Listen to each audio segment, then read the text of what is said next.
کہ نبی کریم صلی اللہ علیہ وآلہ وسلم کسی جنازے میں تھے اور قبر کی تیاری میں بھی دیر تھی، تو جیسے سب انتظار میں بیٹھ جاتے ہیں تو نبی پاک صلی اللہ علیہ وسلم نیچے بیٹھ گئے. آپ کے ہاتھ میں ایک چھڑی تھی اور آپ زمین میں جیسے آدمی کچھ سوچ رہا ہوتا ہے تو ساتھ ساتھ ایسے تو پھر آپ نے اس موقع پر ایک بات ارشاد فرمائی.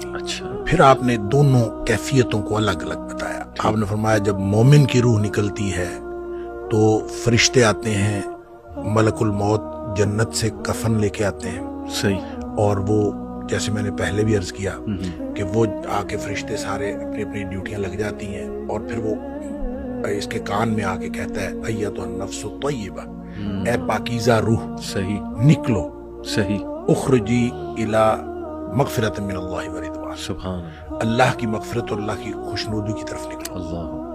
تو پھر وہ تو فوراً نکلتی ہے نا، مطلب اس کا مطلب وہ تو خوش ہوتی ہے، وہ تو نکلنے کے لیے پھر دیر ہی نہیں لگتی.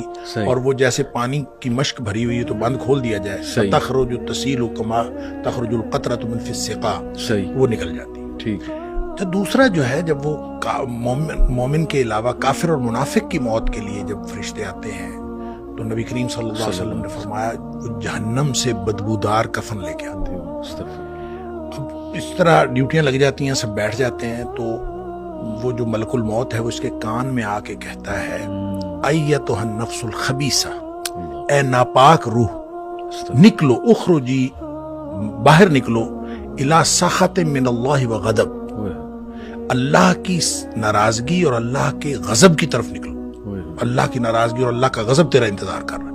آپ اندازہ کریں جس کو یہ کہا جائے اور ادھر دنیا میں پڑے ہوئے اس کو یہ خبر مل جائے کہ اللہ کی ناراضگی اور اللہ کا غصہ میرا انتظار کر رہا ہے، تو وہ کیوں نکلے گی؟ جی پھر نبی پاک صلی اللہ علیہ وسلم فرمایا فتفرق فی جسدہ، وہ پھر جسم کے اندر چھپتی پھرتی ہے، کبھی ادھر جاتی کبھی ادھر. اس کا مطلب ہے ایک اینٹیٹی ہے نا، بالکل روح ایک چیز ہے، اس کی بھی ایک پوری سمجھ ہے. ہاں جی، وہ بھاگتی پھرتی ہے. فتفرق فی جسدہ، جسم کے اندر بھاگتی پھرتی ہے، باہر نہیں نکلتی.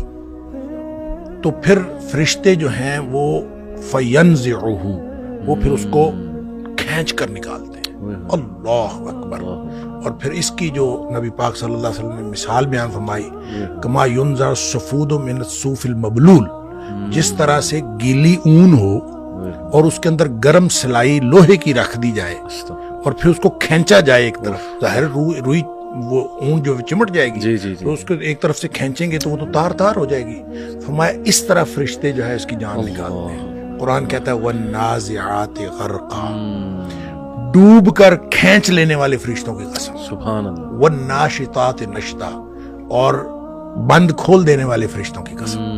یعنی بالکل ایسے جیسے بند کھل جاتا ہے، یہ مومن کی موت ہے، اور پھر اس کو اندر سے کھینچ کر نکالتے ہیں، یہ کافر اور منافق کی موت ہے. پھر آگے بھی تفصیل نبی کریم صلی اللہ علیہ وسلم بھائی وہ جو آپ بتا رہے تھے 7ویں آسمان تک جاتی ہے، تو یہ 7ویں آسمان تک جاتی ہے، وہ تو جو علیین میں جا کے اللہ تعالیٰ کی طرف سے ہو کے اور پھر اس کو علیین میں مقام مل جاتا ہے، اور اس کو لکھ دیا جاتا ہے علیین یا مقام ہے یا رجسٹر ہے، اس کے اندر وہ شامل ہو جاتی ہے، پھر وہ واپس آتی ہے.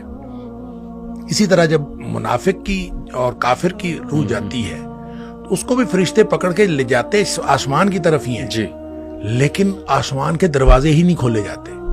اچھا، اس حدیث میں یہ بھی تفصیل ہے کہ ظاہر ہے جب مومن کی موت جنت کے خوشبودار کفن میں ڈالی جاتی ہے تو ہر طرف خوشبو پھیل جاتی ہے. صحیح. اور وہ فرشتہ جب لے کے جا رہا ہوتا ہے اس کی روح کو، سب پوچھتے ہیں کس کی روح ہے، کیونکہ خوشبو پھیلی ہوئی ہوتی ہے. صحیح. اور ہر شخص اس کے لیے جو ہے نا وہ دعائیں کر رہا ہوتا ہے، اور ہر شخص خوشی اور مبارکباد کی صدائیں آ رہی ہوتی ہیں. دوسری طرف جب وہ کافر کی منافق کی موت وہ جب آتی ہے تو اس کی بدبودار کفن ہوتا ہے اور بدبو پھیل جاتی ہے سارے چار چفیرے ہر عالم. صحیح. جب وہ ہر طرف بدبو پھیلتی ہے تو ہر کوئی جو ہے نا اس کے اوپر لعنت کر رہا ہوتا ہے. پھر وہ لے کے آسمانوں کو چڑھتا ہے، آسمان کے دروازے ہی نہیں کھولے جاتے. قرآن میں بھی آتا ہے کہ اس کے لیے آسمان کے دروازے نہیں کھولے جاتے. اچھا، اس پر پھر حدیث میں آتا ہے کہ وہ فرشتے پھر اس کو وہاں سے چھوڑ دیتے ہیں. اچھا. وہ پھر گرتی ہے نیچے، یعنی جو جہنم ہے وہ پستی کا استعارہ ہے. صحیح. اور جنت جو ہے وہ اونچائی کا اور بلندی کا.